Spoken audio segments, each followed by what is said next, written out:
കൈത്താങ് എന്ന് പറഞ്ഞ ടാസ്കിൽ ഇപ്പൊ ഫസ്റ്റ് നേടിയത് ജിൻഡോ തന്നെയാണ്. സെക്കൻഡ് വന്നത് അർജുനും, തേർഡ് വന്നത് അഭിഷേകുമാണ്. അർജുന്റെ കൈ ശരിക്കും പറഞ്ഞാൽ ഭയങ്കരമായിട്ട് ഷിവർ ചെയ്യുന്നുണ്ടായിരുന്നു.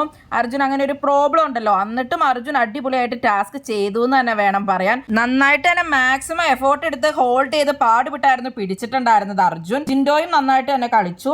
അർജുന് മസിൽ വീക്ക്നസും കാര്യങ്ങളൊക്കെ ഉള്ളത് കൊണ്ട് തന്നെ കൂടുതൽ മറ്റുള്ളവരെക്കാളും എഫോർട്ട് തരണം ഈ ടാസ്കിനൊക്കെ, ബാലൻസിങ് ടാസ്കിനൊക്കെ. അത് വെച്ച് നോക്കുമ്പോൾ അർജുൻ അടിപൊളിയായിട്ട് തന്നെയാണ് കളിച്ചത്. ജിൻഡോ 12 മിനിറ്റ് 31 സെക്കൻഡുമായിരുന്നു ഹോൾഡ് ചെയ്ത് പിടിച്ചിട്ടുണ്ടായിരുന്നത്. അർജുൻ 8 മിനിറ്റ് 9 സെക്കൻഡുമായിരുന്നു. അഭിഷേക് 8 മിനിറ്റ് 5 സെക്കൻഡുമായിരുന്നു ഹോൾഡ് ചെയ്ത് പിടിച്ചിട്ടുണ്ടായിരുന്നത്.